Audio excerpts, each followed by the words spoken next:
Hej og velkommen til den her video. I dag så skal jeg prøve at lave sådan nogle Halloween TikTok snacks. Så det har jeg glædet mig rigtig meget til, og jeg håber de kommer til at smage godt. Men jeg skal lige ned og have købt ind, så det gør jeg lige, og så kommer jeg tilbage lige om lidt. Så nu kommer jeg tilbage, fordi jeg lige havde været nede og handle og fik købt et par ting. Så nu tænker jeg bare, at vi skal komme i gang. Så her kommer første TikTok Halloween snack.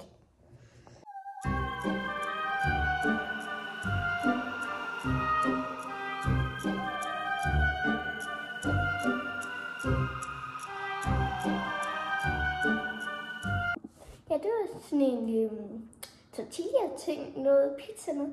Og det vi skal bruge, det er selvfølgelig tortillas, den er åbnet. Så skal vi bruge noget ost, og så skal vi bruge noget pizzasauce. Så jeg tænker bare, at vi skal komme i gang med at lave den. Så nu prøver jeg lige at lave sådan nogle huller-agtigt med den her. Jeg skal lige bruge den. Sådan der. Ja.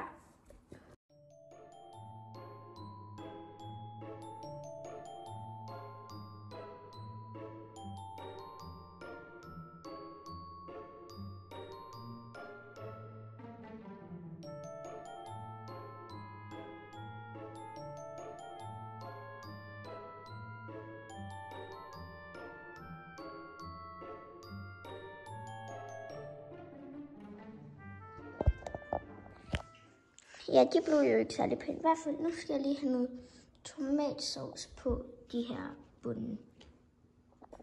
Så lidt tomatsauce. Så skal det egentlig bare smøres ud på den. Så skal vi også lige have lidt ost på, fordi at... Men der kommer altså ikke lige pepperoni på, fordi at det købte jeg ikke lige, fordi det var alt for dyrt. Så nu putter jeg lige noget ost på. Så nu kommer der lige noget ost på, så skal vi have sådan lagt dem her på, og så sådan presset dem sammen.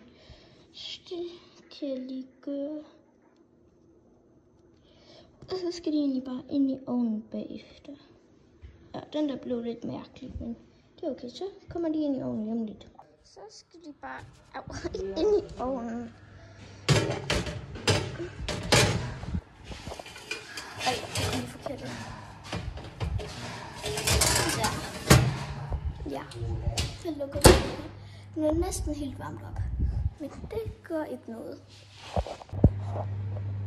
Den derinde, den ser sådan lidt mærkeligt ud. Det der ost, det popper sådan op af øjnene.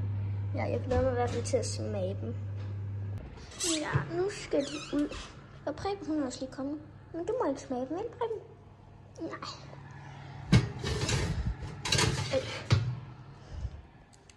Der, Preben, du skal lige passe på. Ej, de er faktisk blevet meget gode, synes jeg. Ja, nu skal vi taste dem og se. Og de bliver faktisk ret gode, synes jeg.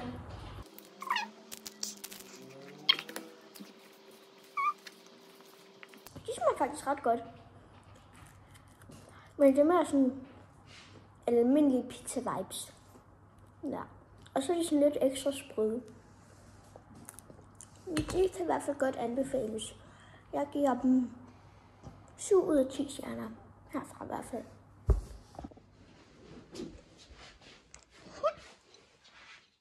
Tak. Så papir.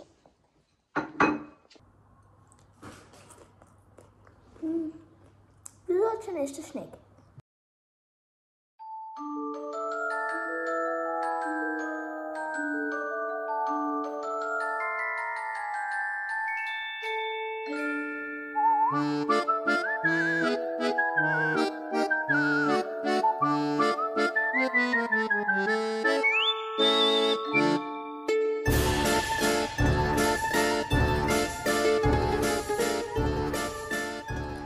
Snack, det er sådan en græskar pizza en.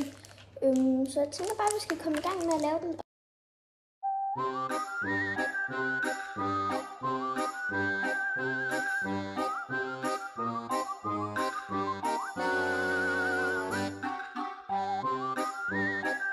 Så nu fik jeg den rullet ud. Så skal vi lave sådan nogle cirkler.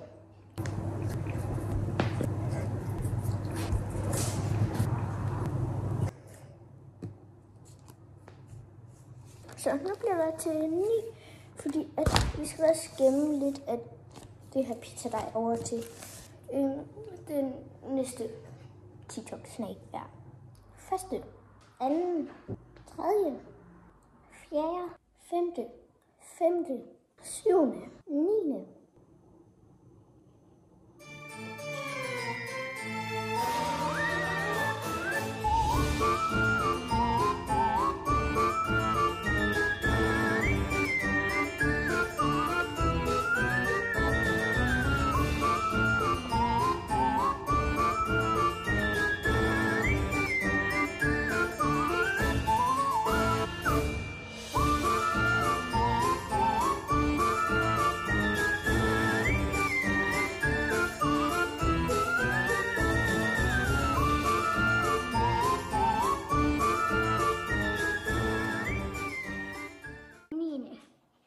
Så er de der græskar færdige, og det har taget virkelig lang tid, men i hvert fald, de er færdige, og nu skal de bare pensles.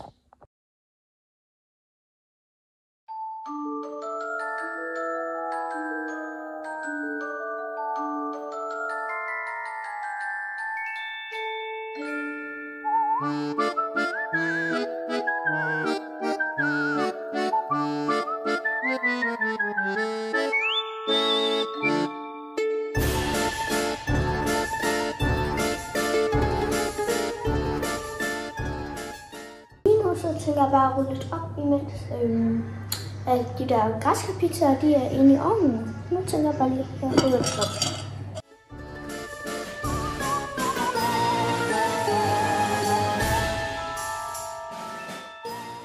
Så nu er der blevet rullet op her, og det er bare lige det, jeg skal bruge til den næste TikTok-snack, der ligger der.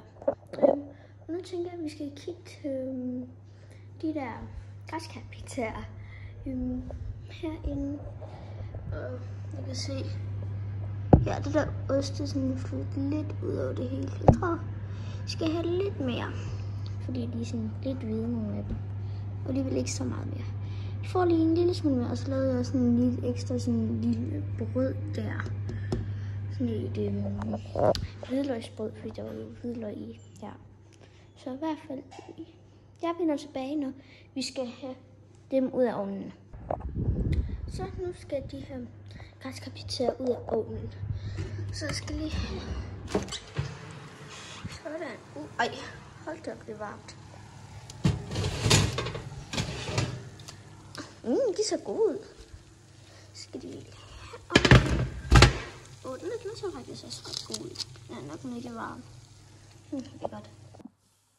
Jeg har lige fået befriet sådan en græskarpizza her fra alle de der små, der jeg skulle vikles rundt om.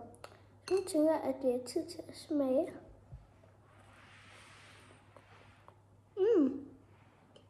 De er gode.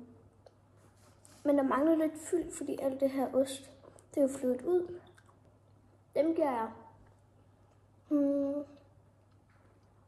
8 ud af 10. De er i hvert fald bedre end sidste TikTok-snack. Tak for det. Næste TikTok-snack kommer her.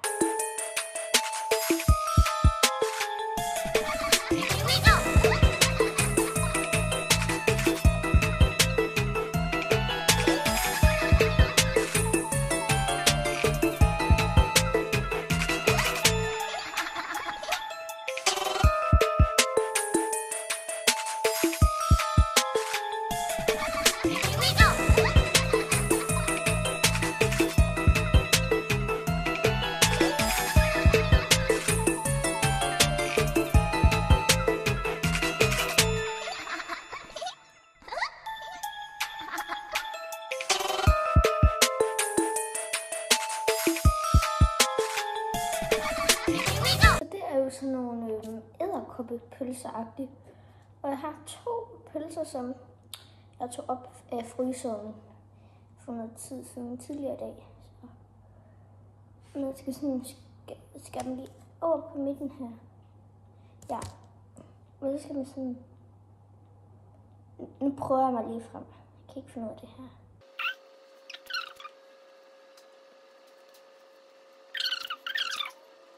Der. Ja, det er super. Jeg håber lige frem i tiden til, når jeg lige har skåret alle pølserne ud. Så nu har jeg lige fået skåret alle de her pølser ud. Nu skulle man så sådan tage noget dej. Og jeg har selvfølgelig gemt noget fra de der græskarpizzaer. Ja, sådan der. Og så skulle man så tage og køre det rundt om her. Så nu gør jeg det lige ved dem alle sammen. Så nu er de alle lige kommet over på bagepladen, og så pensler dem, og så skal de egentlig bare ind i ovnen. Sådan. Hej så, Preben. Så nu tænker jeg, at de her er færdige, så den kan jeg lige tage ud. Der bliver godt nok varmt herinde. Så.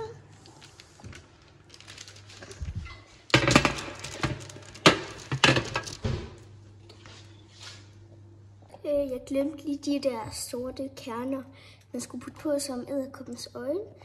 Så det tænker jeg bare at gøre nu, men jeg bruger bare rosiner, fordi vi har ikke sådan nogle.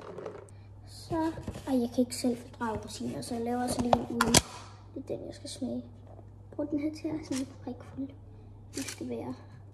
Og den varme.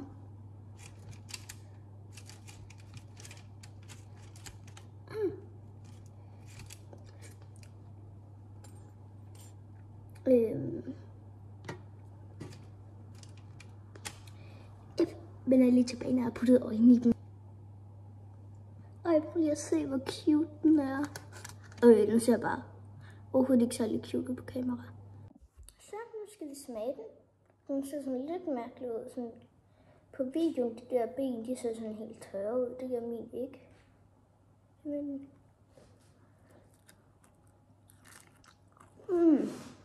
det smager bare meget bedre. Ja.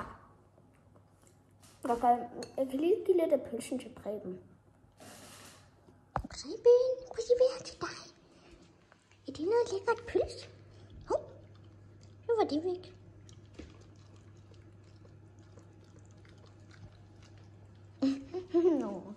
Jeg tænker bare, at vi skal komme videre til næste TikTok-snack, Halloween TikTok-snack, ja. Så den kommer i hvert fald her.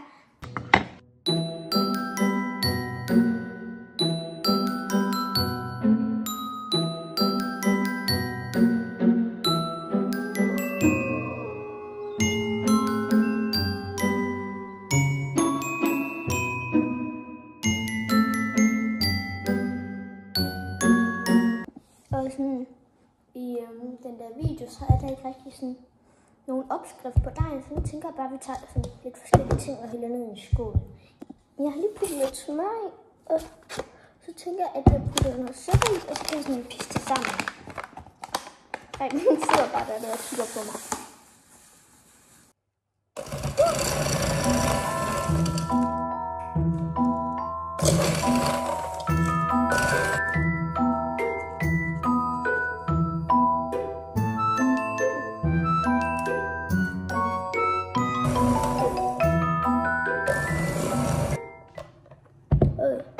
Det er faktisk ret godt, synes jeg. Sådan der. Jeg tror faktisk, det er meget fint. Vi skal lige smage på det.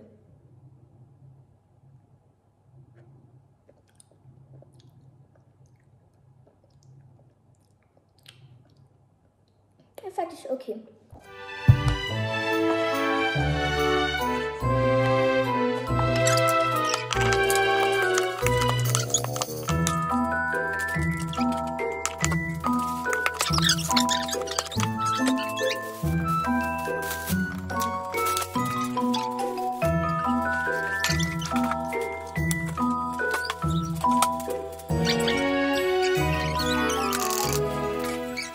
Så nu har jeg lavet det her.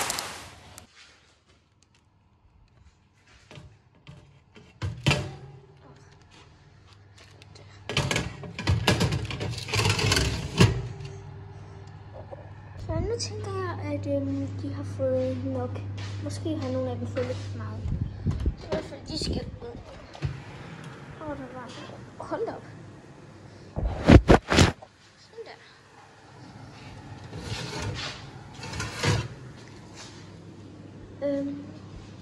stiller vi lige herovre over den der. Ej, nogle de blev en søde, den her.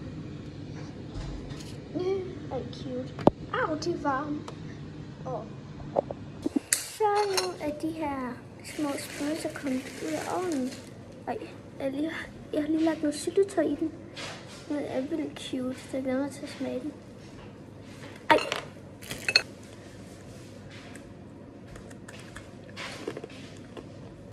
Det smager faktisk virkelig meget hindbærsnit. Jeg tror, jeg har givet dem lidt for meget i ovnen, så de bliver sådan lidt hårde i det. Men de smager faktisk virkelig godt i forhold til, at jeg sådan bare havde lavet dejen uden nogen opskrift.